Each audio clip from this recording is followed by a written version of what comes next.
মনে করো তুমি একা একা 2 বছরের জন্য এমন একটা গ্রহে ফেসে গেছো যে গ্রহের এলিয়েনরা সবসময় তোমাকে মেরে ফেলার চেষ্টা করছে। এমন অবস্থায় তুমি কিভাবে তাদের কাছ থেকে বাঁচার চেষ্টা করবে? এরকমই একটা মুভির গল্প জানবো আমরা আজকের ভিডিওতে। তো আমি আর বেশি কথা না বলে সরাসরি ভিডিও শুরু করি। মুভির শুরুতেই আমরা ব্রুয়েলিস নামের একটা মাইনিং স্পেসশিপকে দেখতে পাই। এই স্পেসশিপের মধ্যে বেশ কিছু মানুষ ছিল যারা ক্রায়োপডে শুয়ে শুয়ে তাদের এই যাত্রা করছিল। ক্রায়োপড হচ্ছে এমন একটা মেশিন যার মধ্যে যদি মানুষরা শুয়ে থাকে তাহলে হাজার হাজার বছর পার হয়ে গেলেও তাদের বয়স বাড়বে না, তারা আগে যেমন ছিল এখনো ঠিক তেমনটাই থাকবে। এখন মহাকাশের মধ্যেই একটা অ্যাস্ট্রয়েড হঠাৎ করেই তার রাস্তা পরিবর্তন করে ফেলে এবং সেটা সরাসরি সেই স্পেসশিপটার দিকে যেতে শুরু করে। কিছুক্ষণের মধ্যেই সেই অ্যাস্ট্রয়েডটা সেই স্পেসশিপের সাথে ধাক্কা খায় আর সেই স্পেসশিপটা ধ্বংস হয়ে যেতে থাকে। এমার্জেন্সির কারণে সেই ক্রায়োপড গুলো সেই স্পেসশিপটা থেকে তখন আলাদা হয়ে যায়। পরিস্থিতি সামাল দেওয়ার জন্য এই স্পেসশিপের এআই সিস্টেম লিওনার্দ সবাইকে তখন জাগিয়ে দেয় যেন তারা নিজেরাই আসন্ন বিপদকে সামাল দিতে পারে।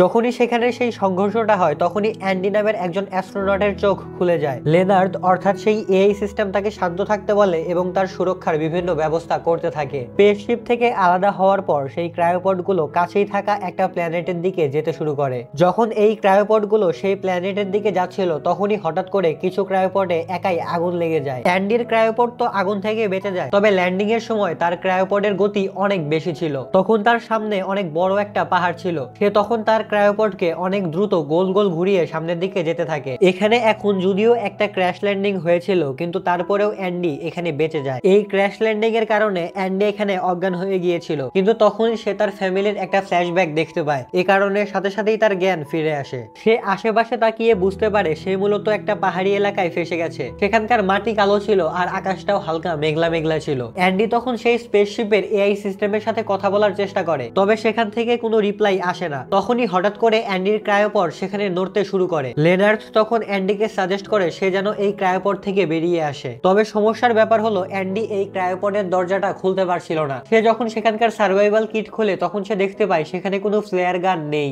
আসলে অ্যান্ডি খুবই নিম্নমানের একজন অফিসার ছিল, এ কারণে তাকে খুব একটা বেশি সুযোগ সুবিধা দেওয়া হতো না। এরপরে অ্যান্ডি সেখানে থাকা একটা ফায়ার এক্সটিংগুইশার দিয়ে সেই ক্রায়োপডের জানলা ভেঙে বেরিয়ে আসে। বের হয়ে সে এখান থেকে পালানোর চেষ্টা করে, তবে ক্রায়োপড থেকে বের হওয়ার আগেই মাটি আবারও কাঁপতে শুরু করে। এ কারণে সেই ক্রায়োপডটা সম্পূর্ণ উল্টে যায় আর অ্যান্ডি আবারও ভেতরে ফেসে যায়। তখন সেখানকার ভাঙা কাচের জন্য অ্যান্ডির স্পেস স্যুট ফুটো হয়ে যায়। লেনার্ড তখন তাকে সতর্ক করে বলে এভাবে চলতে থাকলে তুমি বেশিক্ষণ এখানে টিকে থাকতে পারবে না, তোমার অক্সিজেন লেভেল কিন্তু ধীরে ধীরে অনেক বেশি কমে যাচ্ছে। এরপরে অ্যান্ডি একটা বিশেষ স্প্রের সাহায্যে তার স্পেস স্যুটটাকে ঠিক করে ফেলে। তখনই লেনার্ড তাকে বলে এই ক্রায়োপডে আগুন লেগে গেছে, তাই তাকে দ্রুত এখান থেকে বের হয়ে যেতে হবে। অ্যান্ডি তখন দ্রুত মাটি খুঁড়ে সেখান থেকে বের হয়ে আসে। অ্যান্ডি এবার সম্পূর্ণ একটা অচেনা গ্রহে একা একা দাঁড়িয়েছিল। তখনই সে সেখানে সেই ব্রুয়েলা স্পেসশিপটাকে এই গ্রহের উপর ক্র্যাশ ল্যান্ডিং করতে দেখে। স্পেসশিপটা যখন এই গ্রহে ল্যান্ডিং করে তখন সেখানে অনেক বড় একটা বিস্ফোরণ হয় আর এই বিস্ফোরণের শকওয়েভের কারণে অ্যান্ডি সেখান থেকে উড়ে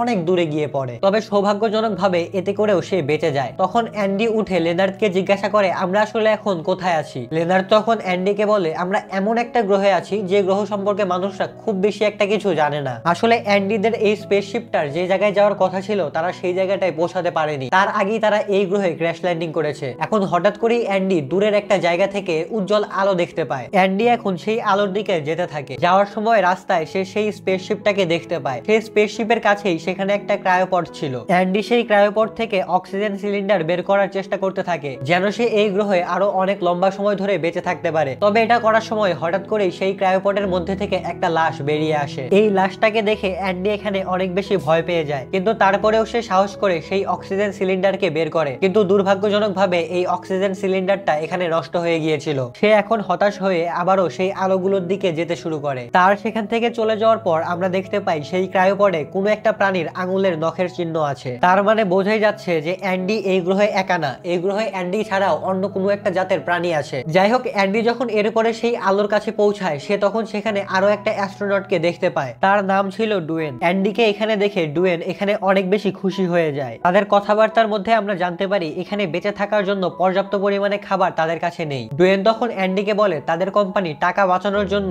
আসল রাস্তা দিয়ে না গিয়ে শর্টকাট রাস্তা দিয়ে আসার চেষ্টা করেছিল, তবে এই শর্টকাট রাস্তায় অনেক বেশি অ্যাস্ট্রয়েড ছিল আর এগুলোর সাথে লেগেই মূলত তাদের স্পেসশিপ ক্র্যাশ ল্যান্ডিং করেছে। ডুয়েন আসলে কমিউনিকেশন টিমে কাজ করত, এই কারণে সে এখন পৃথিবীতে একটা সিগন্যাল পাঠানোর চেষ্টা করে যেন পৃথিবী থেকে মানুষরা এসে তাদেরকে এখান থেকে উদ্ধার করতে পারে। ডুয়েন অ্যান্ডিকে বলে এই সিগন্যাল পৃথিবীতে পৌঁছাতে 8 মাসেরও বেশি সময় লাগবে, আর পৃথিবী থেকে যদি সবচেয়ে দ্রুতগামী স্পেসশিপও পাঠানো হয় তাহলেও তাদের এখানে আসতে কমপক্ষে 2 বছর সময় লাগবে। ডুয়েন তখন তাকে বলে আমাদের এখন এই গ্রহের দক্ষিণ দিকে যেতে হবে যেন আমরা আমাদের স্পেসশিপের অন্য একটা অংশ খুঁজে বের করতে পারি। আসলে তাদের স্পেসশিপের সেই অংশটায় পর্যাপ্ত পরিমাণে অক্সিজেন আর খাবার ছিল, তাই এই গ্রহে তারা যতদিন আটকে আসে ততদিন তারা যদি সেইখানে গিয়ে থাকে তাহলে তারা বেঁচে থাকতে পারবে। ডুয়েনের এসব কথা শুনে অ্যান্ডি তাও বেঁচে থাকার একটু আশা ফিরে পায়। এখন হঠাৎ করেই অ্যান্ডির পায়ের সাথে লেগে ডুয়েনের সিস্টেমের একটা তার খুলে যায়। অ্যান্ডি যখন সেটাকে লাগানোর চেষ্টা করতে থাকে তখনই হঠাৎ করে পেছন থেকে একটা মনস্টার টাইপের প্রাণী এসে ডুয়েনকে উঠিয়ে নিয়ে চলে যায়। তবে অ্যান্ডি এগুলোর কিছুই বুঝতে পারে না। অ্যান্ডি বুঝতেই পারছিল না যে এত কম সময়ের মধ্যে ডুয়েন কোথায় চলে গেল। যাই হোক, ডুয়েনকে খুঁজে না পেয়ে সে নিজে নিজেই পৃথিবীতে সিগন্যাল পাঠিয়ে ডুয়েনের বন্দুকটা নিয়ে এই গ্রহের দক্ষিণ দিকে সেই স্পেসশিপটার দিকে যেতে থাকে। কিছুক্ষণের মধ্যেই তার অক্সিজেন সিলিন্ডারের অক্সিজেনের পরিমাণ অনেক বেশি কমে যেতে থাকে, ধীরে ধীরে সামনের দিকে এগিয়ে যাচ্ছিল। তবে তখনই তার রেডিওতে একটা শব্দ আসে। নাওমি নামের একটা মেয়ে তাকে এই সিগন্যালটা দিয়েছিল। নাওমি তাকে বলে তার একটা পা তার ক্রায়োপডের নিচে ফেসে গেছে। নাওমি তখন অ্যান্ডিকে তার লোকেশনও পাঠিয়ে দেয়। লেনার্ড তখন অ্যান্ডিকে সতর্ক করে বলে নাওমি এখন যে লোকেশনে আছে সেই লোকেশনটা কিন্তু অনেক বেশি ডেঞ্জারাস, সেখানে গেলে অ্যান্ডি কিছুই দেখতে পাবে না, আর সেখানে যেতে যেতেই অ্যান্ডির সকল অক্সিজেন শেষ হয়ে যাবে। লেনার্ড অর্থাৎ তার কাছে থাকা সেই এআইটা স্পেসশিপের একটা অংশের কাছে তাকে যেতে বলে যেন সেখান থেকে অ্যান্ডি তার অক্সিজেন সিলিন্ডারকে ফুল করতে পারে। তবে তখনই আবারও অ্যান্ডির কাছে নাওমির মেসেজ আসে। নাওমি তখন অ্যান্ডিকে বলে আমার ক্রায়োপডে আমাদের দুজনের জন্যই পর্যাপ্ত পরিমাণে অক্সিজেন আছে। তার এই কথা শুনে অ্যান্ডি তাকে সাহায্য করার জন্য রাজি হয়ে যায়। এখন অ্যান্ডি ধীরে ধীরে নাওমি যে লোকেশনে ছিল সেই লোকেশনের দিকে যেতে শুরু করে। যাওয়ার সময় তারা দুজনেই একে অপরের সাথে কথা বলছিল। যাই হোক, কিছুক্ষণের মধ্যে সেখানে রাত নেমে আসে। রাতের বেলা অ্যান্ডি সেখানে অদ্ভুত বেশ কিছু রকমের শব্দ শুনতে পায়। অ্যান্ডির মনে হচ্ছিল আশেপাশ দিয়ে হয়তো কোনো একটা জিনিস চলাফেরা করছে। অ্যান্ডি তখন লেনার্ডকে এই পুরো এলাকাটা স্ক্যান করতে বলে। তবে লেনার্ড আসলে অনেক পুরাতন সময়ের একটা এআই ছিল। আসলে তাদের কোম্পানি টাকা বাঁচানোর জন্য এখনো এই পুরানো এআই ব্যবহার করত। এই কারণে লেনার্ড এই এলাকাটা স্ক্যান করতে পারে না। এই কারণে অ্যান্ডি এসব জিনিসে আর বেশি মাথা ঘামায় না। সে চুপচাপ আবারও সামনের দিকে যেতে থাকে। তবে বেশ কিছুটা সামনে যাওয়ার পর সে আবারও অনুভব করতে পারে যে তার আশেপাশ দিয়ে হয়তো কেউ চলাফেরা করছে। অ্যান্ডি এই জিনিসটার জন্য মোটামুটি ভালোই ভয় পাচ্ছিল। সে তখন নাওমিকে ডুয়েনের গায়েব হয়ে যাওয়ার কথাটা বলে, আর তাকে বলে জানি না তার সাথে আসলে কি করা হয়েছে বা তার সাথে কি হয়েছে। কথা বলতে বলতেই অ্যান্ডি মাটিতে বেশ কিছু পায়ের ছাপ দেখতে পায়। অ্যান্ডি যখন সেই পায়ের ছাপগুলো ফলো করে সামনে যায় তখন সে তার সামনে একটা গর্ত দেখতে পায়। এই গর্তের চারপাশ মাকড়সার জাল দিয়ে ঘেরা ছিল। এটা দেখে অ্যান্ডি অনেক বেশি ভয় পেয়ে যায়, আর সে নাওমিকে বলে মনে হচ্ছে এই প্ল্যানেটে এলিয়েন মাকড়সা থাকে। বিপদের আভাস পেয়ে অ্যান্ডি দ্রুত সেদিকে যেতে শুরু করে। রাস্তায় যাওয়ার সময় সে এরকম আরো অনেক মাকড়সার জাল দেখতে পায়। রাস্তায় চলার সময় নাওমি তাকে জিজ্ঞাসা করে তুমি এই ধরনের কাজ করতে কেন রাজি হয়েছিলে, মানে এই স্পেসশিপে আসতে কেন রাজি হয়েছিলে। নাওমির এই কথা শুনে অ্যান্ডি তার আগের জীবনের কথা মনে করতে থাকে। সে তার স্ত্রী আর সন্তানের সাথে অনেক সুন্দর সময় পার করতো আগে। অ্যান্ডি নাওমিকে বলে আমার স্ত্রী আর আমার ছেলে আমাকে ছেড়ে চলে গেছে। অ্যান্ডি এসব নিয়েই কথা বলছিল তখনই সে আশেপাশ থেকে অনেক গর্জনের শব্দ শুনতে পায়। লেনার্ড তখন অ্যান্ডিকে বলে আশেপাশে অনেকগুলো ট্র্যাকার আছে, আর অবাক করার বিষয়টা হলো এই ট্র্যাকার গুলো হলো তার সাথে আসা তার কলিগদের, অর্থাৎ এই স্পেসশিপে যতজন অ্যাস্ট্রোনট এসেছিল তাদের সকলের ট্র্যাকার এখানে দেখা যাচ্ছিল। সেই ট্র্যাকারের লোকেশনের কাছাকাছি পৌঁছানোর পর সে সেখানে সেই ফ্লেয়ার গানটা জ্বালিয়ে দেয়। এই ফ্লেয়ার গানের আলোর কারণে সে এখন আশেপাশে সবকিছুই মোটামুটি পরিষ্কার ভাবে দেখতে পাচ্ছিল। ফ্লেয়ার গানের আলোতে অ্যান্ডি যা দেখে সেটা দেখে তার পায়ের নিচ থেকে মাটি সরে যায়। অ্যান্ডির সামনে তখন অনেক বড় বড় কয়েকটা মাকড়সা টাইপের মনস্টার ছিল, যাদের আবার বিচ্ছুর মতো লেজও ছিল। এখন এই মাকড়সা টাইপের মনস্টারটা অ্যান্ডির পিছু করতে শুরু করে। অ্যান্ডি তখন দ্রুত সেখান থেকে পালিয়ে আসে, আর এই মনস্টার মাকড়সাটাও তখন তার পিছু পিছু আসতে থাকে। তো এভাবে পালাতে পালাতে অ্যান্ডি সেখানে থাকা একটা খাদের মধ্যে পড়ে যায়। জানি না কিভাবে, কিন্তু এত উপর থেকে পড়ার পরেও অ্যান্ডি এখানে বেঁচে ছিল, আর সেই মনস্টারটা উপর থেকেই সেখানে গর্জন করছিল, কিন্তু সে তখন নিচে নামে না। অ্যান্ডি তখন নাওমিকে এই মনস্টারদের সম্পর্কে বলে আসলে অ্যান্ডিদের যত কলিগ ছিল সেই সকল কলিগদেরকেই এই মনস্টার খেয়ে ফেলেছিল। এই কারণে তাদের সকলের ট্র্যাকারই এখন এই মনস্টারের পেটে আছে, আর এই মনস্টারের পেট থেকে মূলত সে সিগন্যাল পেয়েছিল। হঠাৎ করেই অ্যান্ডি নোটিস করে তার স্পেস স্যুট থেকে অনেক দ্রুত অক্সিজেন লিক হয়ে যাচ্ছে। সে তখন আবারও সেই স্প্রের সাহায্যে তার স্পেস স্যুটটাকে ঠিক করে ফেলে। এখন হঠাৎ করেই অ্যান্ডি আর নাওমি দুজনেই ডুয়েনের হালকা শব্দ শুনতে পায়। ডুয়েন তখন তাদের দুজনকেই বলে সে এখন একা একা এই সকল মনস্টারদের সাথে ফাইট করছে। নাওমি তখন অ্যান্ডিকে বলে অ্যান্ডি যেন ডুয়েনের কাছে যায় তাকে সাহায্য করার জন্য। তবে এত উপর থেকে নিচে পড়ে যাওয়ার কারণে অ্যান্ডির জিপিএস ট্র্যাকার নষ্ট হয়ে গিয়েছিল। নাওমি তখন রেডিওতেই ডুয়েনের কাছে যাওয়ার রাস্তাটা অ্যান্ডিকে বলে দেয় যেন অ্যান্ডি সেখানে গিয়ে তাকে সাহায্য করতে পারে। বেশ কিছুক্ষণ পর অ্যান্ডি ডুয়েনের কাছে পৌঁছে পৌঁছে যায়। তবে এখন ডুয়েনকে চারপাশ থেকে সেই মনস্টাররা ঘিরে ফেলেছিল। ডুয়েন তখন অ্যান্ডিকে বলে আমার কাছে একটা প্ল্যান আছে। তবে এটা বলার সাথে সাথে একটা মনস্টার ডুয়েনের উপরে আক্রমণ করে দেয়। এটা দেখে অ্যান্ডি দ্রুত একটা ক্রায়োপডের কাছে গিয়ে লুকিয়ে পড়ে, আর সেই মনস্টারটা তখন ডুয়েনকে একটু একটু করে ছিঁড়ে খেয়ে ফেলে। এখন সেখানে থাকা অন্য একটা মনস্টার অ্যান্ডির গন্ধ পেয়ে এবার অ্যান্ডির দিকে আসতে শুরু করে। তখন অ্যান্ডিকে বাঁচানোর জন্য নাওমি সেখানে থাকা অন্য একটা ক্রায়োপডের আলো জ্বালিয়ে দেয়। সেই মনস্টারটা তখন সেই আলো জ্বলা পডের দিকে যেতে থাকে, আর এই সুযোগে অ্যান্ডি সেখানে থাকা অন্য একটা পডের মধ্যে ঢুকে যায়। অ্যান্ডি যে পডের মধ্যে ঢুকেছিল সেই পডের মধ্যেও সেখানে একজনের লাশ ছিল। অ্যান্ডি তখন নাওমিকে বলে নাওমি যেন তার পডের লাইটটা বন্ধ করে দেয়। তবে নাওমির মাথার মধ্যে তখন অন্য কিছু একটা চলছিল। নাওমি হঠাৎ করেই সেখানে থাকা প্রত্যেকটা পডের আলো জ্বালিয়ে দেয়। এই কারণে সকল মনস্টাররাই এবার সেই পডগুলোর দিকে যেতে থাকে, আর এই সুযোগে অ্যান্ডি সেখান থেকে দৌড়ে পালিয়ে আসে। তবে তারপরেও 2-3টার মতো মনস্টার তার পেছনে পড়ে যায়। সে তখন একটা ধোঁয়ায় ভরা জায়গায় চলে আসে। সেখানে আসার পরেই অ্যান্ডি নাওমিকে বাইরে বেরিয়ে আসতে বলে। তবে নাওমি এখনো তার ট্রাইপডের নিচে আটকে ছিল। নাওমি এখানে অনেক বেশি ভয় পেয়েছিল। অ্যান্ডি তখন তাকে একটা গান শোনায়, যে গানটা সে সাধারণত তার স্ত্রী আর তার বাচ্চাকে শোনাতো। এই গানটা শুনে নাওমি কিছুটা শান্ত হয়। নাওমি তখন অ্যান্ডিকে বলে ডুইন অলরেডি মারা গেছে, আর এখন এই প্ল্যানেটে শুধুমাত্র আমি আর তুমি বেঁচে আছি। আমরা দুইজন ছাড়া আর কেউই এখানে বেঁচে নেই। অ্যান্ডি এখন এই ধোঁয়াদার এলাকা থেকে বাইরে বেরিয়ে আসছিল। তবে বেরিয়ে আসার সময় সে ভাবতে থাকে এই মাকড়সাগুলো বা এই মনস্টারগুলো আমার পিছু এখন কেন ছেড়ে দিয়েছে। তবে তখনই তার সামনে বেগুনি রঙের অনেকগুলো জোনাকি পোকা চলে আসে। এত সুন্দর জোনাকি পোকাদের দেখে অ্যান্ডি এখানে অনেক বেশি খুশি হয়ে যায়। তবে হঠাৎ করেই এই বেগুনি জোনাকি পোকাগুলো রেগে লাল হয়ে যায়, আর লাল হওয়ার পরেই তারা অ্যান্ডির উপরে আক্রমণ করে দেয়। অ্যান্ডি এখন কোন রকমে নিজের প্রাণ বাঁচিয়ে সেখান থেকে বেরিয়ে আসে। নাওমি তখন অ্যান্ডিকে বলে মনে হচ্ছে এই মনস্টারগুলো এই জোনাকি পোকাদের অনেক বেশি ভয় পায়, এ কারণেই হয়তো এই মনস্টাররা তখন অ্যান্ডির পিছু করেনি। এখন অ্যান্ডি তাকে কিছু বলবেই তার আগেই মাটির মধ্যে থেকে একটা মনস্টার এসে অ্যান্ডিকে জীবন্ত গিলে ফেলতে থাকে। এই সময়ে অ্যান্ডির চোখের সামনে তার পরিবারের সাথে কাটানো সময়গুলো ভাসতে থাকে। অ্যান্ডি যখন সেই মনস্টারটার পেটের মধ্যে চলেই যাচ্ছিল তখনই সে লেনারদের কাছে সাহায্য চায়, মানে তার কাছে থাকা সেই এআই রোবটের কাছে সাহায্য চায়। অ্যান্ডিকে সাহায্য করার জন্য লেনার তখন তার স্পেস স্যুট থেকে একটা বিষাক্ত গ্যাস বের করে। এই গ্যাসের কারণে সেই মনস্টারটার পেট তখন জ্বলতে শুরু করে। এই কারণে সেই মনস্টারটা তখন অ্যান্ডিকে উগরে ফেলে দেয়। অ্যান্ডি তখন সেখান থেকে বের হয়েই সেখানে থাকা একটা গুহার মধ্যে ঢুকে পড়ে, আর এই গুহাটা ছিল সেই জোনাকি পোকাদের বাসস্থান। এখানে ঢোকার সাথে সাথেই এই জোনাকি পোকারা অ্যান্ডির উপরে আক্রমণ করে দেয়। অ্যান্ডি তখন দ্রুত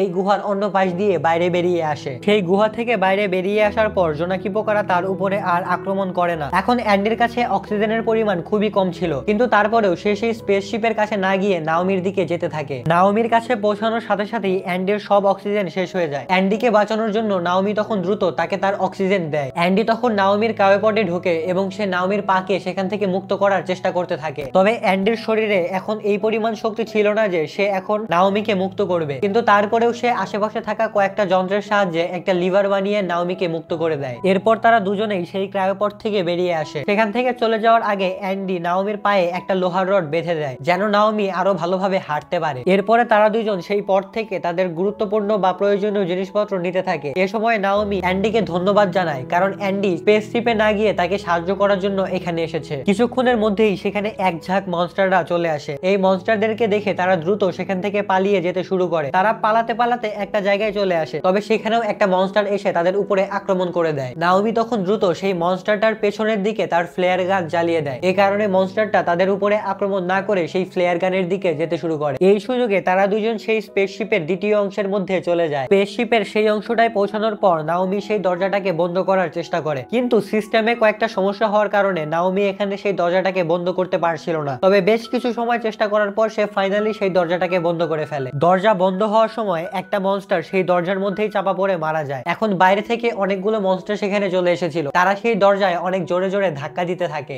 এ কারণে নাওমি আর অ্যান্ডি সেই স্পেসশিপের আরো ভেতরে গিয়ে লুকিয়ে পড়ে। সেখানে এখনো এমার্জেন্সি লাইট জ্বলছিল, তার মানে ব্যাকআপ জেনারেটর এখনো অ্যাক্টিভ ছিল। নাওমি এই স্পেসশিপের প্রত্যেকটা রাস্তায় চিনতো, এই কারণে তারা দুজন এবার একসাথে সামনের দিকে যেতে থাকে। তবে অ্যান্ডি কিন্তু এই স্পেসশিপটা সম্পর্কে তেমন বেশি কিছু একটা জানতো না। কিছু দূর সামনে যাওয়ার পর তারা এমন একটা কেবিন খুঁজে পায় যে কেবিনে অনেক বেশি অক্সিজেন জমা করা ছিল, এবং সেই কেবিনে তাদের প্রয়োজনীয় খাবার আর প্রয়োজনীয় অনেক জিনিসপত্রই রাখা ছিল। সেই কেবিনে যাওয়ার পর তারা সেখানে অনেক রক্ত দেখতে পায়। তারা তখন বুঝতে পারে একটা মনস্টার এই স্পেসশিপের ভেতরে ঢুকে গেছে। অ্যান্ডি আর নাওমি তখন দ্রুত সেখানে একটা জায়গায় লুকিয়ে পড়ে। তারা তখন দেখতে পায় এই মনস্টারটা এবারে এখানে একটা ডিম দেয়। এরপর সে তার ডিমকে তার জাল দিয়ে ঢেকে ফেলে এবং সেই ডিমটার কাছে একটা লাশ রেখে দেয়, যেন ডিম ফুটে বাচ্চা বের হওয়ার পর সেই বাচ্চাটা এই লাশটাকে খেতে পারে। এই সবকিছু দেখে অ্যান্ডি অনেক বেশি ভয় পেয়ে যায়। মনস্টারটা তাদের দুজনের কাউকেই লক্ষ্য করে না, এ কারণে সে চুপচাপ সেখান থেকে চলে যায়। এখন মনস্টারটার চলে যাওয়ার পর নাওমি আর অ্যান্ডি যখন বাইরে বেরিয়ে আসে তখনই পেছন থেকে অন্য একটা মনস্টার তাদের উপরে আক্রমণ করে দেয়। তারা তখন সেই মনস্টারটার কাছ থেকে বেঁচে একটা রুমের মধ্যে এসে সেই রুমের দরজা লক করে দেয়। লক করার পর তারা দুজন মোটামুটি নিশ্চিত হয়ে যায় যে তারা বেঁচে গেছে। কিন্তু তখনই নাওমি অ্যান্ডিকে বলে, আমরা তো ভুল করে স্পেসশিপের বাইরে চলে এসেছি। এটা শুনে অ্যান্ডি এখানে প্রচন্ড পরিমাণে রেগে গিয়ে সেই দরজাটাকে লোহা দিয়ে পেটাতে থাকে। তবে এটা করে কোনো লাভই হয় না। এখন এই রুমের মধ্যেও অক্সিজেন ছিল, এ কারণে তারা দুইজনই তাদের হেলমেট খুলে ফেলে। এরপরে তারা দুজন সেখানে বসে নিজেদের মধ্যে কথা বলতে থাকে। অ্যান্ডি তখন নাওমিকে তার স্ত্রী সন্তানের ভিডিও দেখায় আর তাকে বলে, এরা দুইজন একটা অ্যাক্সিডেন্টে মারা গেছে। আমিও সেই গাড়ির মধ্যে ছিলাম, কিন্তু আমি জানি না আমি কিভাবে সেই অ্যাক্সিডেন্ট থেকে বেঁচে গিয়েছি। এখন তো আমার জীবনের কোনো উদ্দেশ্যই নেই। নাওমি তখন তাকে শান্ত করে আর তাকে বলে, দেখো তুমি কিন্তু আমাকে এই গ্রহে এসে বাঁচিয়েছো। নাওমি তাকে বুঝিয়ে বলে, হয়তো আজকের এই দিনের জন্যই সৃষ্টিকর্তা তোমাকে বাঁচিয়ে রেখেছিল, যেন তুমি আমাকে বাঁচাতে পারো। নাওমিও তখন অ্যান্ডিকে বলে, আমার তো সকল মানুষের উপর থেকেই বিশ্বাস উঠে গিয়েছিল, কিন্তু তোমাকে দেখে আমার বিশ্বাস আবারও ফিরে এসেছে। এটা বলেই নাওমি অ্যান্ডিকে জড়িয়ে ধরে। তখনই নাওমি দেখতে পায় অ্যান্ডির স্পেস স্যুটের পেছনে একটা জোনাকি পোকা আটকে আছে, আর তখনই একটা মনস্টার সেখানকার দরজা ভেঙে ভেতরে ঢুকে পড়ে। তখনই নাওমি জোনাকি পোকাটাকে ধরে সেই মনস্টারটার দিকে ছুঁড়ে মারে। এটার কারণে সেই মনস্টারটা তখন কিছুটা পিছিয়ে যায়, আর এই সুযোগে তারা দুইজনও সেখান থেকে পালিয়ে যেতে শুরু করে। তবে পালাতে পালাতে তারা দুজন কোনো রকমে একটা কার্গোর মধ্যে থেকে পড়ে যাওয়া থেকে বেঁচে যায়। তখনই পেছন থেকে সেই মনস্টারটা ফুল স্পিডে তাদের দিকে আসছিল, এ কারণে সেই মনস্টারটার সাথে তারা দুইজনও সেখান থেকে নিচে পড়ে যায়। এখন এই মনস্টারটা যখন তাদের উপরে আক্রমণ করতে যায় তখন অ্যান্ডি নাওমির স্প্রেটাকে মনস্টারটার দিকে ছুঁড়ে মারে। এই কারণে কিছুক্ষণের জন্য মনস্টারটার নজর অন্যদিকে সরে যায়, আর এই সুযোগে অ্যান্ডি আর নাওমি সেই জায়গাটা থেকে পালিয়ে যেতে শুরু করে। এবারে অ্যান্ডি এই মনস্টারটাকে মেরে ফেলার একটা প্ল্যান করে। সে চাইছিল সে এই মনস্টারটাকে একটা পডের নিচে ফেলে মেরে ফেলবে। এই কারণে সে নাওমিকে বলে যেন নাওমি এই মনস্টারটার নজর তার দিকে কিছুক্ষণের জন্য ধরে রাখে। অ্যান্ডি তখন সেখানে একটা পড খুঁজতে থাকে। লেনার্ড তখন তাকে বলে একটা পড তার কাছ থেকে ঠিক 2 ফ্লোর উপরে আসে, মানে তারা আছে নিচতলায় আর সেই পডটা আছে দোতলায়। অ্যান্ডি তখন কোনোভাবে সেই পডের কাছে পৌঁছে যায়, আর এদিকে সেই মনস্টারটা তখন নাওমির পেছনে ছিল। নাওমিকে বাঁচানোর জন্য অ্যান্ডি এখানে সকল লাইট বন্ধ করে দেয়। এই কারণে মনস্টারটা এখানে নাওমিকে মারতে পারে না। এখন নাওমি সেখানে থাকা বেশ কিছু এমার্জেন্সি লাইট নিয়ে সেই মনস্টারটার নজর অন্যদিকে সরিয়ে নেয়। এখন অ্যান্ডি চাইছিল সেই পডটাকে ব্যবহার করে এই মনস্টারটাকে পিষে মেরে ফেলবে, কিন্তু এই পডটা কোনোভাবেই চলছিল না। লেনার্ড তখন অ্যান্ডিকে বলে, তুমি এই মাত্র নাওমিকে বাঁচানোর জন্য এই স্পেসশিপের বিদ্যুৎ কেটে দিয়েছো, আর বিদ্যুৎ চালু হতে আবারও 15 মিনিটের মতো সময় লাগবে। এখন নাওমিকে বাঁচানোর জন্য অ্যান্ডি সিস্টেমকে ছাড়া নিজেই এই পডকে চালু করার চেষ্টা করতে থাকে। এদিকে নাওমি একদম শেষ সময়ে সেই মনস্টারটাকে নিয়ে এই পডের কাছে চলে আসে। অ্যান্ডি তখন এই পডকে পাওয়ার দেওয়ার জন্য তার স্পেস স্যুটের সাথে এই পডকে কানেক্ট করে। লেনার্ড তখন তাকে বলে, তুমি যদি এরকমটা করো তাহলে আমার পাওয়ার একদম অফ হয়ে যাবে, তখন আমি একদম সারা জীবনের জন্য বন্ধ হয়ে যাব। আর তাছাড়াও এত উপর থেকে পড়ার কারণে অ্যান্ডির বেঁচে থাকার সম্ভাবনা অনেক বেশি কম ছিল। এই সবকিছু জেনেও অ্যান্ডি সেই পডটাকে নিয়ে নিচের দিকে লাফ দেয়। এই পডটা তখন সরাসরি মনস্টারটার উপরে পড়ে, আর এই মনস্টারটা তখন সেখানে পিষে মারা যায়। এই সময়ে অ্যান্ডি তার চোখের সামনে সেই অ্যাক্সিডেন্টটার দৃশ্যও দেখতে পায়, যে অ্যাক্সিডেন্টে তার স্ত্রী আর সন্তান মারা গিয়েছিল। এখন নাওমি অ্যান্ডির এই অবস্থা দেখে সেখানে কান্না করা শুরু করে, কারণ নাওমি ভাবছিল অ্যান্ডি হয়তো এখানে মারা গেছে। তবে কিছুক্ষণের মধ্যেই অ্যান্ডির জ্ঞান এখানে ফিরে আসে। অ্যান্ডিকে এখানে জীবিত দেখে নাওমি অনেক বেশি খুশি হয়ে যায়। তখনই সেখানে সূর্যের আলো চলে আসে। তারা দেখতে পায় এই জায়গাটা আসলে অনেক বেশি সুন্দর। হ্যাঁ, যদিও এই জায়গায় অনেক বেশি ডেঞ্জারাস মনস্টার আছে, কিন্তু তারপরেও জায়গাটা কিন্তু অনেক বেশি সুন্দর। তখনই অ্যান্ডি তার এআই অ্যাসিস্ট্যান্ট লেনার্ডের সাউন্ড আবারও শুনতে পায়, আর লেনার্ড তখন তাকে বলে, আমার সিস্টেম অটোমেটিক আপডেট হয়ে গেছে, এখন এখানে শুধুমাত্র তারা দুজনেই বেঁচে ছিল। আর যেহেতু অ্যান্ডি আগেই সিগন্যাল পাঠিয়ে দিয়েছিল, তাই তাদেরকে রেস্কিউ করার টিমও এখানে মোটামুটি 2 বছর পর আসবে, অর্থাৎ আগামী 2 বছর তাদেরকে এখানে একসাথেই থাকতে হবে। আর যেহেতু এই স্পেসশিপে যথেষ্ট পরিমাণে অক্সিজেন আর খাবার আছে, তাই তারা অনায়াসে এই 2 বছর এখানে বেঁচে থাকতে পারবে। তো এই মুভিটাও কিন্তু এখানেই শেষ হয়ে যায়। মুভিটা তোমাদের কেমন লাগলো সেটা অবশ্যই কমেন্ট করে আমাকে জানিয়ে দিও। ভালো লাগলে ভিডিওটাতে অবশ্যই লাইক দিয়ে চ্যানেলটাকে সাবস্ক্রাইব করে দিও। আজকের মতো আমি এখানে বিদায় নিচ্ছি। ভালো থাকো, সুস্থ থাকো, আল্লাহ হাফেজ।